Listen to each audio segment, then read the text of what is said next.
दोस्तों नमस्कार। आशा है आप सभी प्रसन्न होंगे, अच्छे से होंगे। योग वासिष्ठ की यात्रा पर हम निकले थे, थोड़ा सा अंतराल आ गया। इसकी वजह रही कि बीच में काफ़ी पूजा पाठ आया। हमारे घर में भी छठ पूजा थी और कई अपरिहार्य कारणों के हम इसको जारी नहीं रख पाए थे दोस्तों। तो हमने तो योग वासिष्ठ की शुरुआत की थी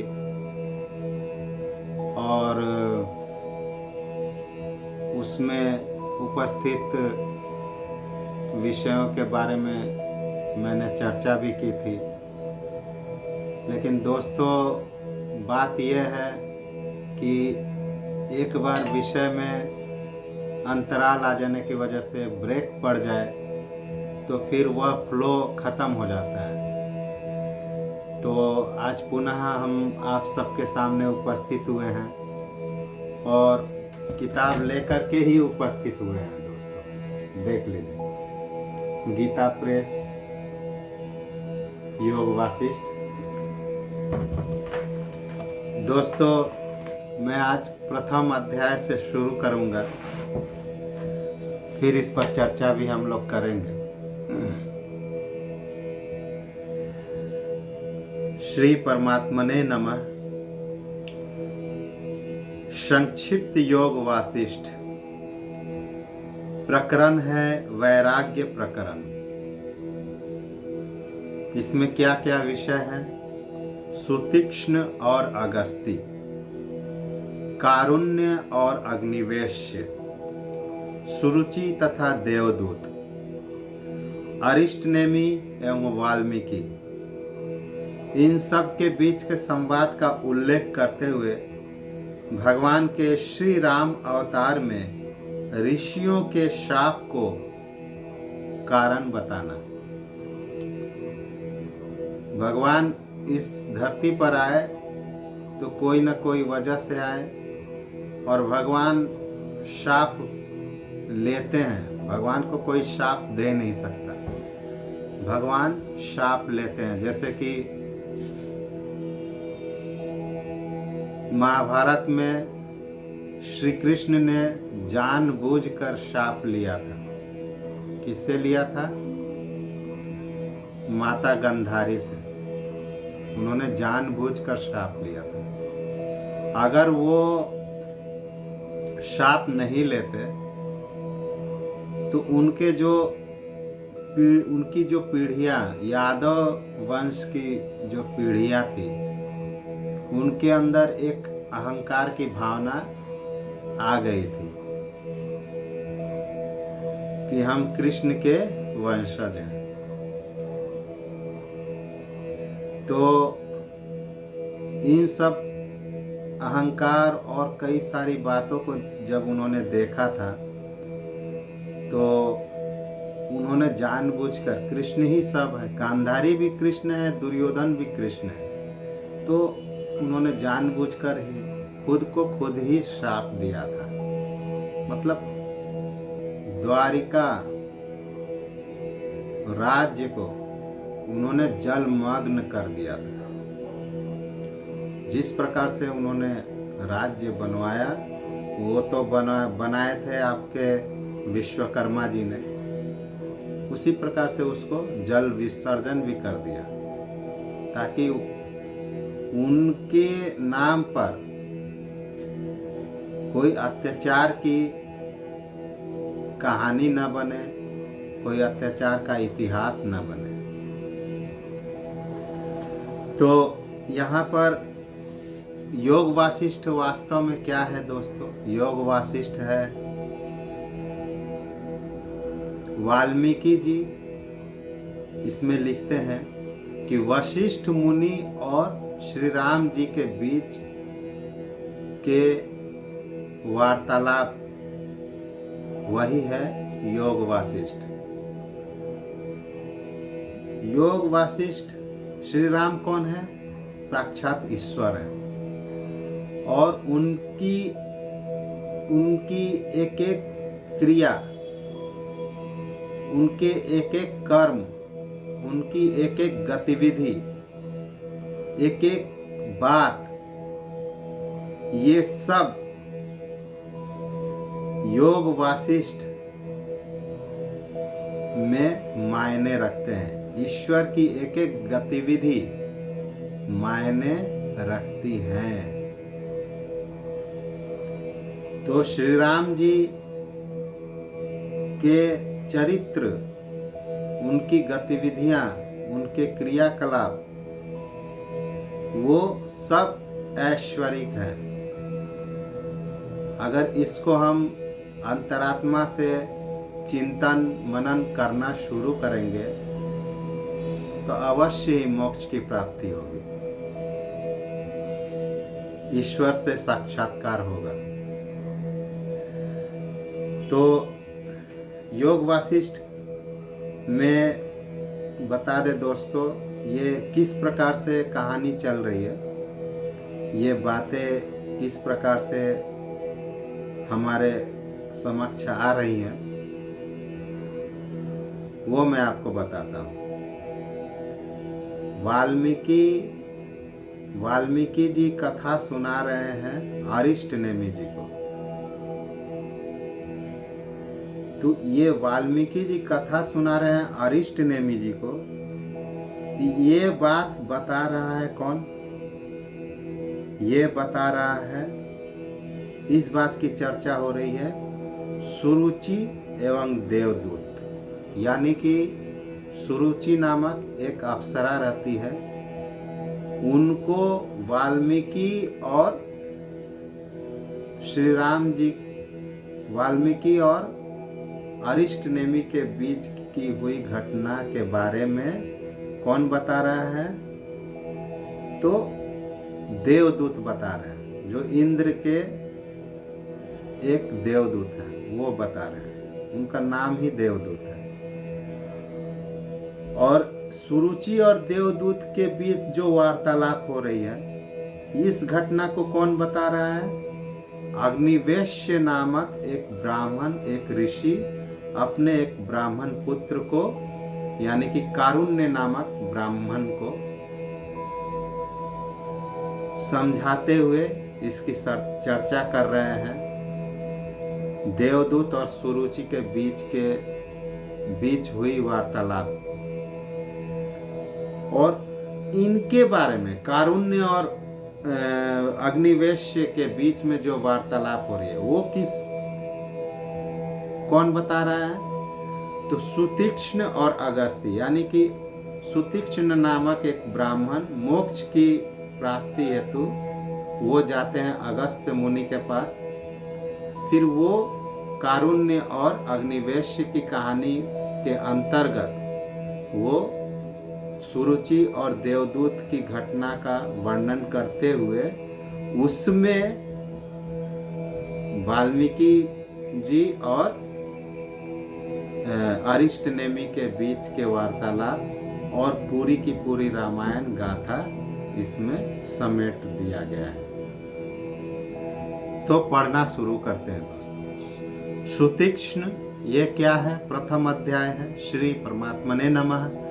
संक्षिप्त योग वासिष्ठ वैराग्य प्रकरण। सुतीक्ष्ण और अगस्त्य, कारुण्य और अग्निवेश्य, सुरुचि तथा देवदूत और अरिष्ट नेमि एवं वाल्मीकि के संवाद का उल्लेख करते हुए भगवान के श्री राम अवतार में ऋषियों के शाप को कारण बताना। यतः सर्वाणि भूतानि प्रतिभान्ति स्थितानि च यत्रैव पशमं यान्ति तस्मै सत्यात्मने नमः। सृष्टि के आरंभ में संपूर्ण भूत जिनसे प्रकट होकर प्रतीत के विषय होते हैं, स्थिति काल में जिनमें ही स्थित होते हैं और प्रलय काल में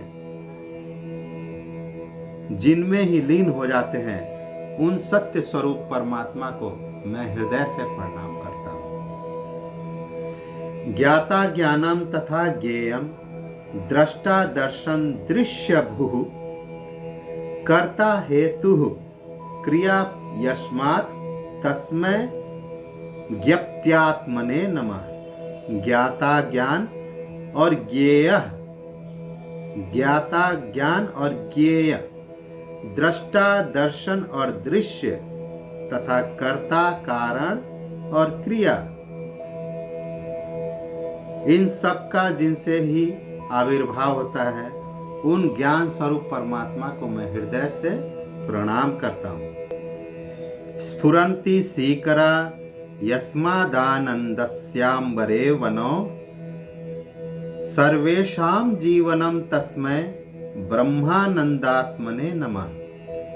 जिनसे स्वर्ग और भूतल आदि सभी लोकों में आनंद रूपी जल के कण स्फुरित होते हैं, प्राणियों के अनुभव में आते हैं तथा जो समस्त जीवों के जीवनाधार हैं, उन पूर्ण चिन्मय आनंद के महासागर रूप परब्रह्म परमात्मा को हम हृदय से प्रणाम करते हैं।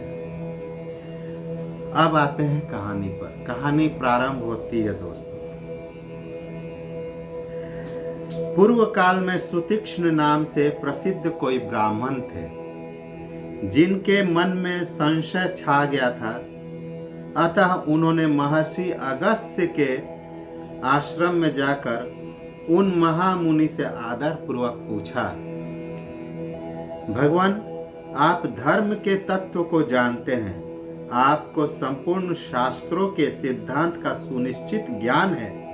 मेरे हृदय में एक महान संदेह है, आप कृपा पूर्वक इसका समाधान कीजिए।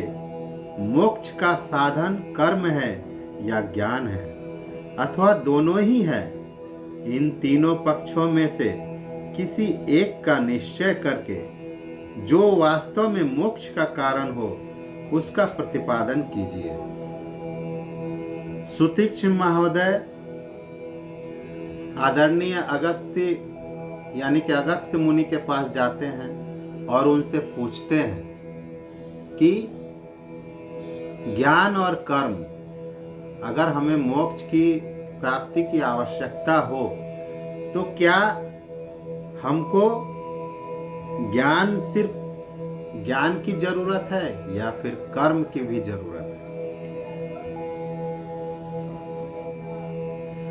तो वो कहते हैं, अगस्त्य मुनि कहते हैं कि ज्ञान और कर्म ये दोनों ही मोक्ष नामक चिड़िया के लिए दो पंख हैं। अगर एक भी अनुपस्थित रहा तो फिर आपको मोक्ष की प्राप्ति का महत्ता समझ में नहीं आएगा। आपको मोक्ष क्या है इस बात की ही समझ नहीं आएगी। अगस्त्य मुनि क्या कहते हैं, ब्रह्मन जैसे दोनों ही पंखों से पक्षियों का आकाश में उड़ना संभव होता है, उसी प्रकार ज्ञान और निष्काम कर्म दोनों से ही परम पद की प्राप्ति होती है। देखिए दोस्तों, यहाँ पर निष्काम कर्म की बात की जा रही है। ये गीता में भी बहुत ही विस्तार से इस बात का वर्णन है। ईश्वर श्री कृष्ण, भगवान श्री कृष्ण क्या कहते हैं, कर्म करो, फल की चिंता मत करो। तो अगर हम सुबह उठते हैं और अपना हर कर्म, अपनी जिंदगी का हर कर्म, क्योंकि मुझे करना है, तो ईश्वर को समर्पण करके अगर करें तो वह कर्म ही एक यज्ञ बन जाता है। वह कर्म ही एक यज्ञ बन जाता है। निष्काम कर्म, जो कर्म आप कर रहे हैं उस कर्म के प्रति आपको कोई आसक्ति नहीं है। आप उस कर्म के बारे में, उसके फल को लेकर के चिंतित नहीं है। न तो उसके असफल होने की आपको कोई चिंता है और न सफल होने की कोई खुशी है। बस आपको करना है तो आप कर रहे हैं। ये है निष्काम कर्म। तो जो वह संत जो सांसारिक कर्मों को करते हुए संसार में रहते हुए घर संसार बसाते हुए भी वह निःशक्त है, दुनिया के कर्म उसको बांध करके नहीं रखे हुए, वह किसी मोह माया में नहीं जकड़ा हुआ है। तो अगस्त्य मुनि कहते हैं, जैसे दोनों ही पंखों से पक्षियों का आकाश में उड़ना संभव होता है, उसी प्रकार ज्ञान और निष्काम कर्म दोनों से ही परम पद की प्राप्ति होती है। इसी विषय में एक प्राचीन इतिहास है जिसका मैं तुम्हारे समक्ष वर्णन करता हूँ। पहले की बात है, कारुण्य नाम से प्रसिद्ध एक ब्राह्मण थे जो अग्निवेश्य के पुत्र थे। आप देखिए दोस्तों, सुतीक्ष्ण के बारे में कहानी सुना रहे हैं। सुतीक्ष्ण को कहानी कौन सुना रहा है? अगस्त्य मुनि। अब उस कहानी के संदर्भ में इन दोनों के नाम आ रहे हैं, अग्निवेश्य और कारुण्य। कारुण्य और अग्निवेश्य के संदर्भ दे करके अगस्त्य मुनि किसको समझा रहे हैं?